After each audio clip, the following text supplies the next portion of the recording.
Hello there, good afternoon. There's another really good article in the Telegraph. I'll put the link below. It's written by Sarah Knapton. It's titled "Evidence Suggesting Lucy Letby Tampered with Breathing Tubes, quote, not credible, unquote, say experts." Subheading is "Thirlwall inquiry heard last week that dislodgement of breathing tubes occurred at a rate 40 times higher than normal during her shifts." And that's related to a different hospital rather than the Chester hospital. So I'll just read it through and see if there's anything to comment on. Statistics that suggest Lucy Letby tampered with babies' breathing tubes while working at a Liverpool hospital are not credible, experts have warned. Not credible. At the Thirlwall inquiry last week, Richard Baker, KC, said an audit had shown that the dislodgement of breathing tubes occurred at a rate 40 times higher than normal during Lucy Letby's shifts when she worked at Liverpool Women's Hospital in 2012 and 2015. You see, this is what Evans has been doing. He's been trawling right back. We knew this. He was talking about this quite some time ago, that he was trawling right back to when, from the period that Lucy qualified, really, in 2012. She was on a placement at this Liverpool Women's Hospital. There's another tweet I read yesterday that, he mentions in an interview, I think with Private Eye, that he's looking into a further 86 potential cases. It's obscene. Somebody needs to stop this monster. He is a monster. He's a psychopath, Evans. And all I'd say to the 86 further cases, well, what happened to your 25 cases that you chose in 2018? I'd ask that of the police as well. Why did they all disappear? What happened to those? This is all to put the frighteners on everyone and the whole movement, as it were, of people that can clearly see this as an astoundingly obvious miscarriage of justice, just a horrific story of how bad the system is and how wicked individuals like Evans are and how completely dysfunctional the police is and dangerous the police can be in these instances, that they ensure that an innocent person, as well as in conjunction with the CPS and the criminal justice system, ensure that an innocent person is put in prison for life. This is horrific.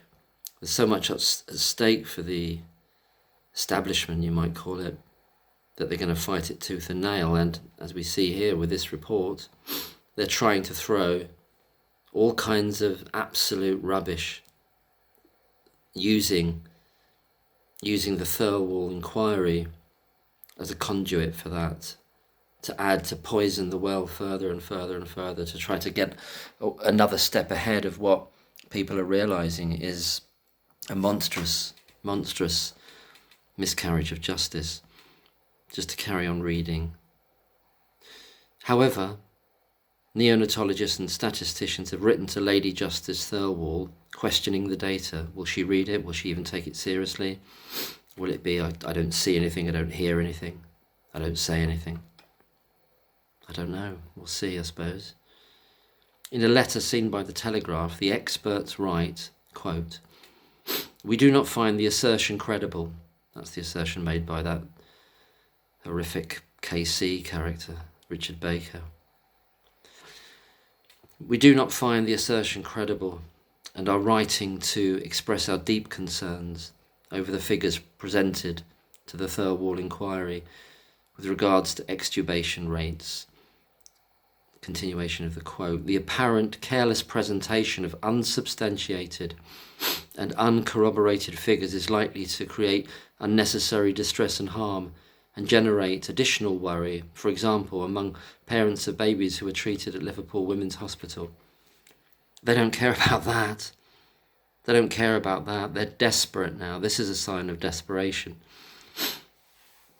If the police could bring another 83 charges based on Evans's insanity and evil, then they would be doing it. The reason they haven't done it is because they're not going to do it. This is propaganda. It's pure propaganda. Their sole purpose in putting out these completely artificial and factually wrong statistics with regard to extubations of breathing tubes is to keep hammered in place the injustice that they've already done. They won't feel they need to bring any more charges because they know that what they've done already is crumbling and has crumbled in the public arena. In many people's eyes already, it's completely crumbled. It's gone, and for a certain number of people, it was never there to begin with. Credibility in what in the prosecution's case was never there. Yeah, unsubstantiated, uncorroborated figures. Quote continues from this letter sent to the Thirlwall inquiry. If data quoted is subsequently shown to be robust, reliable and accurate, like it's going to be, we question why such a drastic increase went unnoticed and unaddressed for nearly a decade. Very good point, really good point. Because it ain't so. Quote continues. The failure to raise this issue would in that case raise important questions and have profound implications for Liverpool Women's Hospital, LWH. Signatories to the letter include Dr. Neil Ailton, a consultant neonatologist and lecturer at Brighton and Sussex Medical School. So not a ghoul or a misfit then, according to Liz Hull in the Daily Mail some time back. Not a ghoul or a misfit or a, what was the other thing? A tin-hatted conspiracy theorist. And Dr. Sviliana Dimitrova, who, if you saw the Channel 5 video, which is really good, you didn't actually see her in it, didn't see her face, but you heard her speaking. Very highly qualified consultant neonatologist herself and a specialist advisor for the Care Quality Commission, CQC, as well as a medical reviewer for the review of maternity services at the Nottingham University Hospitals NH Trust. So, not a ghoul, not a misfit, not a tin-hatted conspiracy theorist.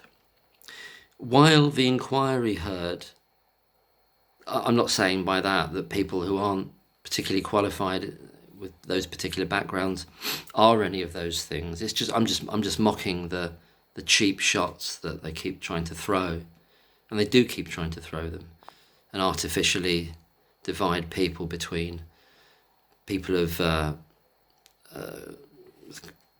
qualification and experience relative to this, i.e. neonatologists and statisticians, but the other people that are concerned are all conspiracy theorists. Well, that doesn't hold water. It's silly, it's cheap, it's stupid.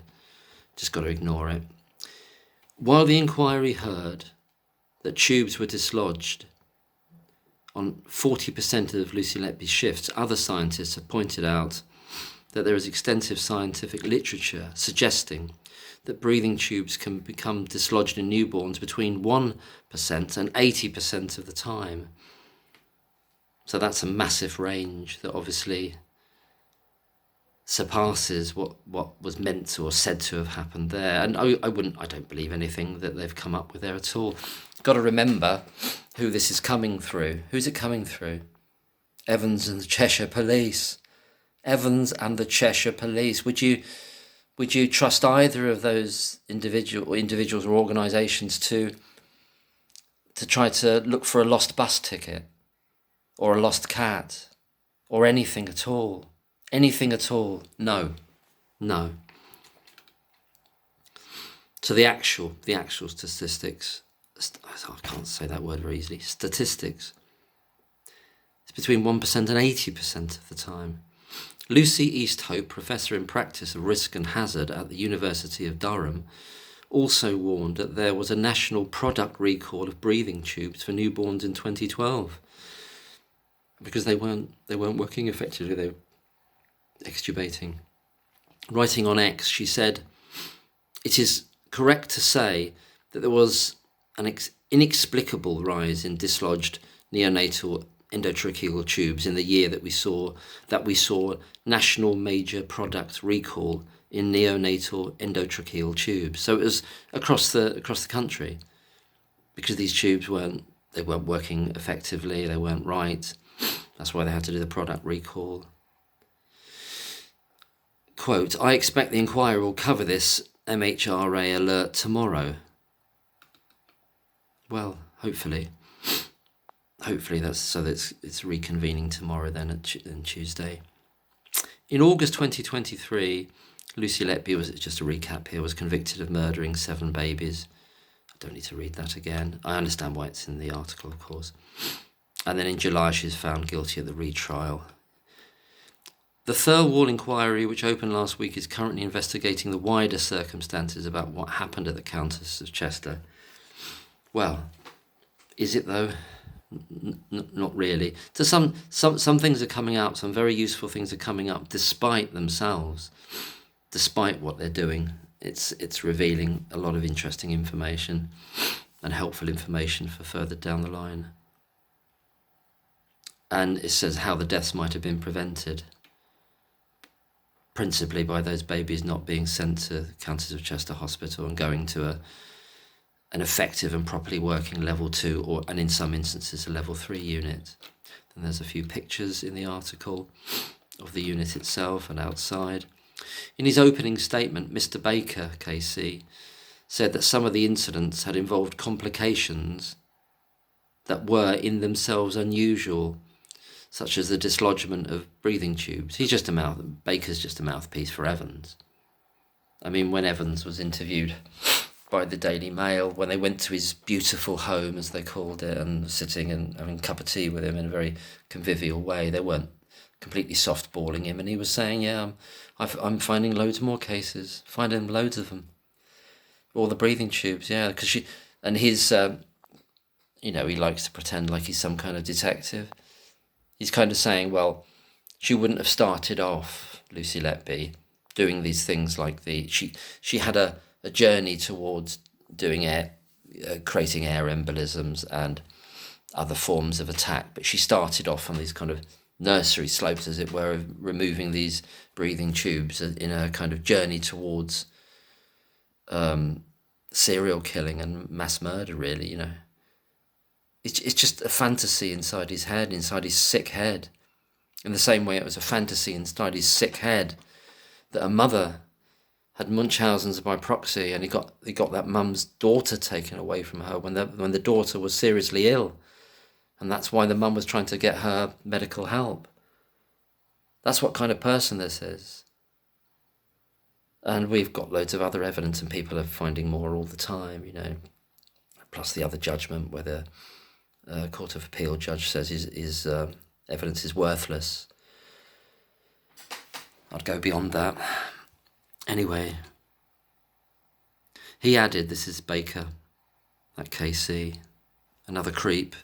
It is very uncommon. You will hear evidence that it generally occurs in less than 1% of shifts. Well, how much research has Baker done independently? Nothing.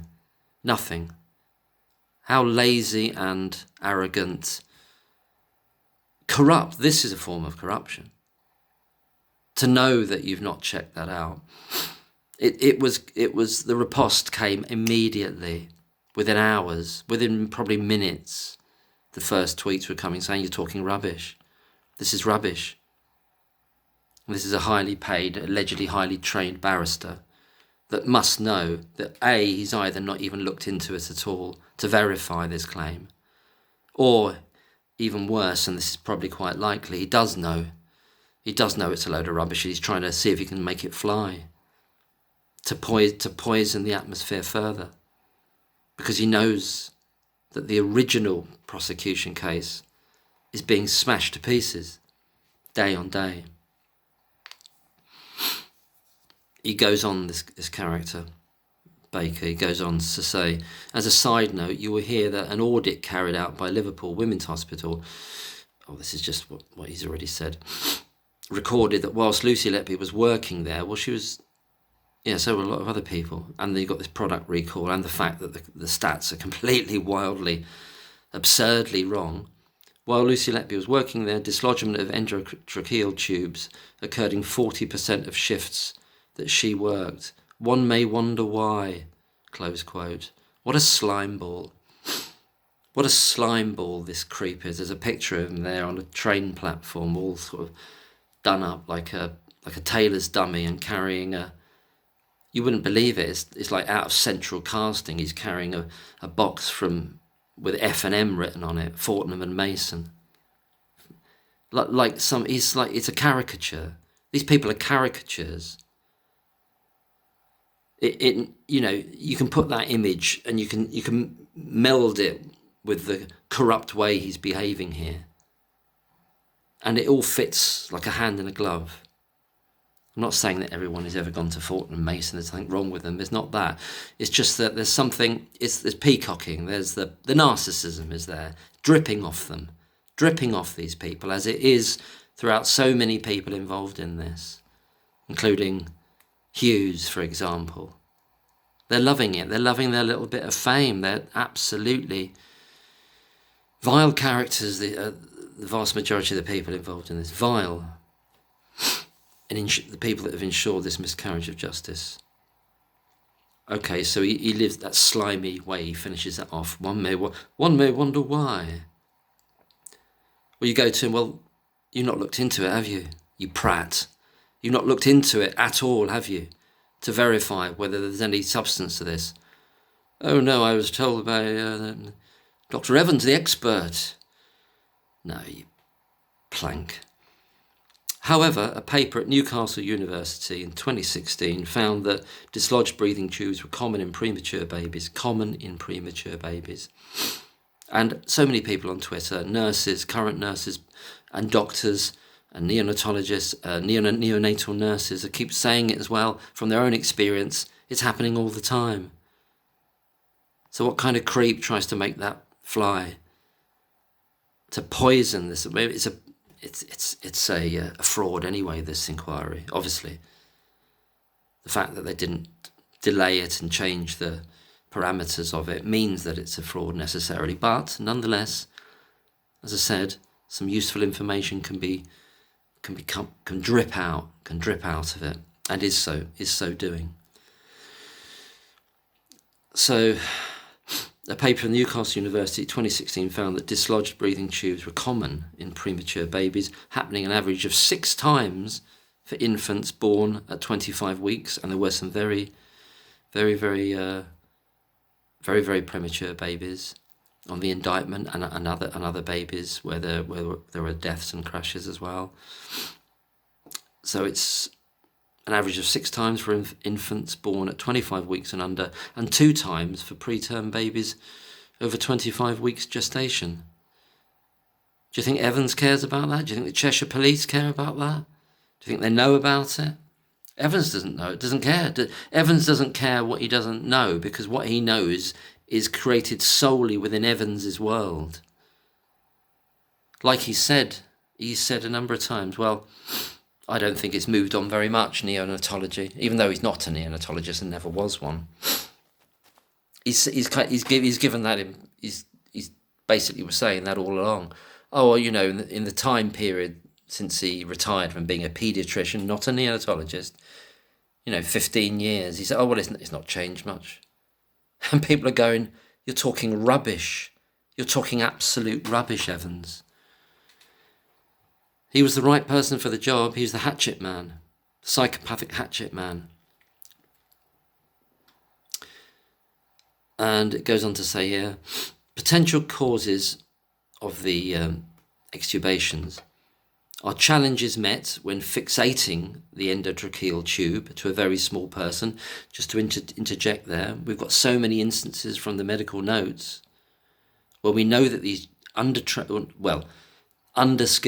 or not up to speed junior doctors there who do not have the senior cover. The consultants are barely there. They're doing two ward rounds a week rather than being there every day. Jayaram's off doing television all the time. Gibbs is never there, hardly. And they're covering other areas in the hospital as well, some of them. So sometimes you got a situation where you've got one junior doctor dealing with all the high acuity neonatal babies on that unit who hasn't got the skills. And that's why you've got instances where you get somebody coming from one of the level 3 units where they want to do a transfer of the baby out of Countess of Chester Hospital, and the guy or woman who comes from the level 3 unit does the procedure, whether it's putting a line in or the intubation, straight away after. And there was one instance as being recorded, and no doubt there were many that weren't specifically recorded. There was one instance where they had about 6 or 7 goes at it. The combination of the consultants and junior doctors at the Countess of Chester Hospital. And that was bad practice in and of itself, to do it that many times. And same thing applies to putting these, what they're calling lines in, So potential challenges met when fixating the endotracheal tube to a very small person, mostly the size of the fixation tool and its interaction with fragile skin, said the report published in the journal Archives of Disease, in the journal called Archives of Disease in Childhood. Since Lucy Letby's conviction, many doctors, nurses, scientists and statisticians have questioned the way evidence was presented in the trial. Yeah, every part of it's been questioned now by all those people, as well as, what would you call them, like lay people, but there was a huge number of people who work, professional healthcare workers and nurses, doctors, scientists, statisticians, etc. Coming to the end now. At the inquiry on Thursday, that's last week, Mr. Baker said that, quote, everybody who recklessly, this is brilliant, I like what Sarah Knapton's done here, very nicely done. The irony of putting this paragraph as the penultimate paragraph, it goes as follows. At the inquiry on Thursday last week, Mr. Baker said that, quote, that's that KC, who's chatting rubbish about this, completely unsubstantiated rubbish, said that, quote, which he's got from Evans, he said, quote, everybody who recklessly promotes conspiracy theories or who parrots without questioning the same tired misconceptions about this case should be ashamed of themselves. Well done, Sarah Knapton, for putting that just there, which is, the subtext of that is, are you not ashamed of yourself? Baker, Mr. Baker, Baker Casey, are you not ashamed of yourself? Are you not ashamed of yourself for doing what you've done there? For effectively putting all that misinformation out there in a way which was, I was trying to think of the word there, without any care whatsoever. No care has been taken there. He doesn't care that there's no care taken. He doesn't care that he's not checked up on it. And he won't care that it's not true either. Because doing it to get it into the newspapers, which it started in certain newspapers, started reporting it. Oh, serial killer may have tried to kill another 4,000. But you know what? That was the purpose of it. That was the purpose of it. And also to demoralize, in some sense, to try to undermine and demoralize the absolutely powerful array of questions and debate in this matter that is ongoing. Okay, so that's the end of his quote, and the final little bit of this article by Sarah Knapton, I'll put the link below, says as follows, is written as follows. Cheshire Police are currently investigating whether babies were harmed at Liverpool Women's NHS Foundation Trust, but no further charges have been brought. Yeah, it's so cynical. It's so cynical. A really good point. Well, you know, if you thought that, then what you've been doing for a decade? What you've been doing for a decade while you had that massive spike in. Yeah, it's just changing the past to fit this dark, utterly mendacious lie that they've constructed, that all these soulless, conscienceless individuals collectively have constructed to try to damn an innocent person. And now you see the desperation. You can smell it. You can smell the desperation in what characters like Baker's doing and what the police are doing and what Evans is doing. because they can't go back, they can't step back. This might be a bit of a non sequitur, but in the play Macbeth, Shakespeare's Macbeth, there's a line he says there once he's killed the King Duncan and done some other bad stuff. He says, "I am so over shoes in blood that it were as tedious to go back as to go on." So he goes on and commits more crimes. And that's what they're doing effectively. On a moral basis, they're committing further moral crimes by trying to tie these, by a series of lies, these series of extubations at a different hospital, which have very good reasons for them, and they're within those percentages given based on those on the research done in terms of what does simply happen with neonates and these tubes, the breathing tubes. So thanks very much for listening, if you have, and yeah, I'm sure there's a lot more to come, and well done Sarah Knapton, and well done Anouk Curry for the other two as well, and I'm sure they're really doing well with what they're bringing out. And there's not big gaps between them. If you notice, it's bang, bang, bang, it's happening now. And it's very effective. Can the Thirlwall inquiry, the people who want it to work in their way they want it to work, which is to rubber stamp the iniquities that the criminal justice system and the individuals involved in this setup, this framing, can they pretend not to notice any of this is going on? No, they can't. They absolutely can't. So much has changed ever since the real fault line for them in terms of their story, as it were, their false narrative was the New Yorker article. And ever since then, in terms of people have been talking about it from before the trial started, of course, and certainly during the trial and just after it as well, in all kinds of ways, in terms of having no belief in the prosecution's case whatsoever, and knowing, feeling, sensing that this is just a profoundly awful debacle that has resulted in this terrible injustice. I won't go on saying that. I keep saying it's obvious by now that that's what it is. Obvious that that's what it is.